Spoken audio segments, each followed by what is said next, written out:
Hi everyone, good morning. और आज मौसम बहुत ही प्यारा है, बहुत ही प्यारा। बादल बादल, पहाड़ों में तो जब बादल दिखते हैं तो फिर और भी प्यारे से लगते हैं। और ऐसे मौसम में आज मैं लेट भी काफ़ी उठी और पढ़ने का मन भी नहीं कर रहा है, लेकिन मैं पढ़ूंगी अभी। लेकिन उससे पहले थोड़ी सी वॉक कर लेती हूँ, ताकि थोड़ा अच्छा फील हो, थोड़ी सी एनर्जी आ जाएगी और माइंड भी फ्रेश हो जाएगा। और ये मेरे लगाए हुए फूल फाइनली खिलने स्टार्ट हुए और ये मैं वॉक कर रही हूँ। ये आप लोगों को मैं दिखा रही हूँ, बेसिकली स्टार्टिंग से दिखा रही हूँ। पढ़ाई का तो हर कोई दिखाता है, लेकिन जो हम एक्स्ट्रा करते हैं वो भी दिखाना चाहिए। तो मॉर्निंग में सबसे पहला जो मेरा काम होता है वो होता है निमिषा बंसल मैम का एडिटोरियल सेशन देखना। इट डजेंट मैटर मेरा प्री का एग्ज़ाम है, मेंस का एग्ज़ाम है। इंग्लिश मैं हमेशा प्रैक्टिस करती हूँ क्योंकि मेरा ऐसा पर्सनली बिलीव मैं करती हूँ इस चीज़ पर। अगर इंग्लिश एक बार हमारी अच्छी हो जाती है ना, तो फिर हमें उसमें इतनी ज़्यादा मेहनत करने की ज़रूरत नहीं पड़ती बार बार। अगर एक बार ही अच्छी हो गई तो फिर मैं अपना एडिटोरियल सेशन अब देखती हूँ। तो ये मैम पूरा जो भी एडिटोरियल है उसे अच्छे से समझा रही हैं, और जो मैंने स्पीड है वो 2 टाइम्स फास्टर कर दी है, क्योंकि ऐसे में मेरा टाइम है जो काफ़ी सेव हो जाता है। और बस, और जो भी वर्ड्स हैं उनका मैं स्क्रीनशॉट ले लेती हूँ। ईजी रहता है लिखने से, तो काफ़ी अच्छा है।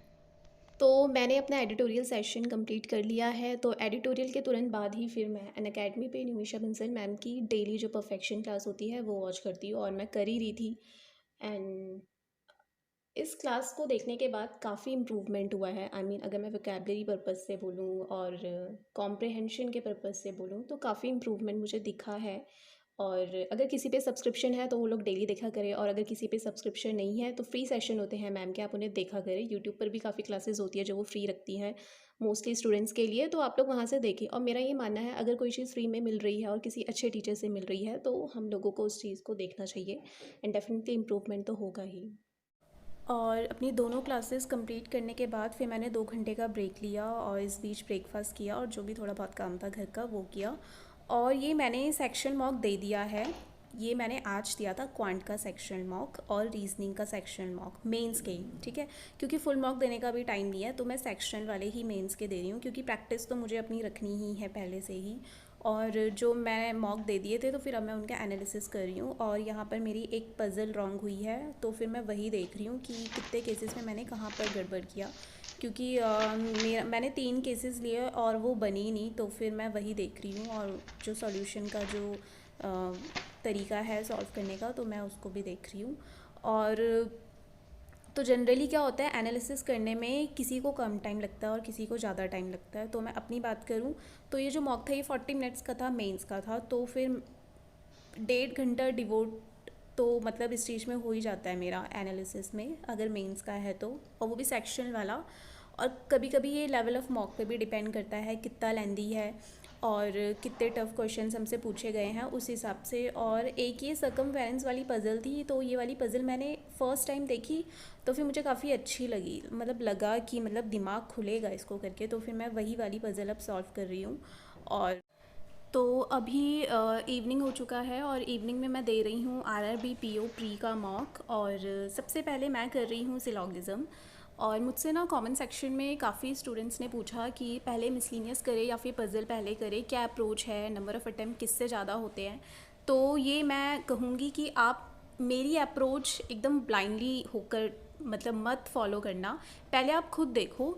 जैसे मेरे केस में मैं पहले मिसलिनियस करती हूँ। मिसलिनियस में क्या क्या आता है, जैसे सिलॉगिज्म आता है, इनइक्वालिटी आती हैं, कोडिंग वगैरह ये सब आता है, ठीक है।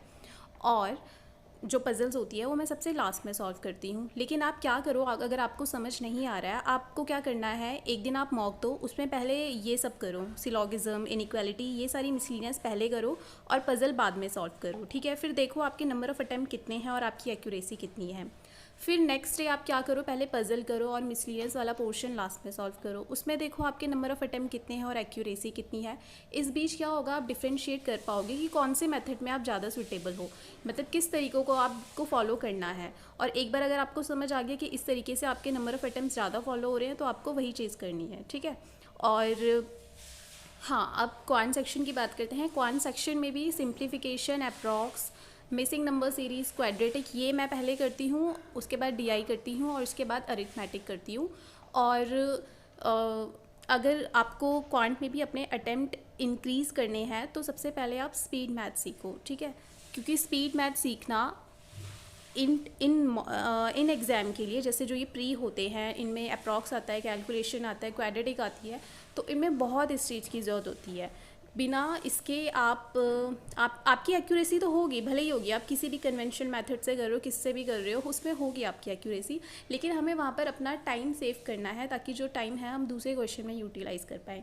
तो मैंने क्लर्क का दे दिया, सॉरी पीओ का था वो, मैंने पीओ का दे दिया, फिर मैंने उसका एनालिसिस देखा और अब मैं क्लर्क का दे रही हूँ।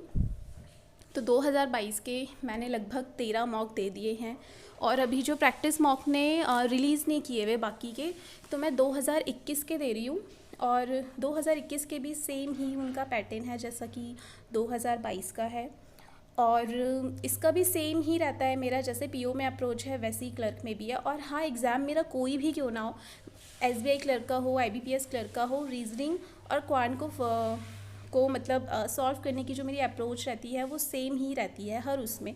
तो मैं स्टार्टिंग से ही इस चीज़ की मुझे हैबिट है, इसी तरीके से करती हूँ मैं। तो आप लोग देखना, जो मैंने तरीका बताया है उससे आपको पता लग जाएगा। और इसके बाद जब मैं ये क्लर्क दे दूँगी तो उसका एनालिसिस करूँगी। और हाँ, अब एनालिसिस करने में कितना टाइम लगता है, तो प्री का है तो प्री का तो फिर इजी रहता है, आई मीन हो जाता है वो 10 मिनट। 10 मिनट भी बहुत ज़्यादा बोल दिए मैंने, अगर आप आरआरबी का दे रहे हो तो ठीक है। और इसके बीच और क्या इंपॉर्टेंट थिंग्स है आप लोग मुझसे कमेंट सेक्शन में पूछना, फिर मैं दूसरी वीडियो में कवर अप करूँगी। और आज का जो भी था वो मैंने आप लोगों को दिखा दिया है, जो भी था वो शो कर दिया है। तो फिर चलिए ठीक है, फिर मिलते हैं नेक्स्ट वीडियो में। Till then take care and bye bye.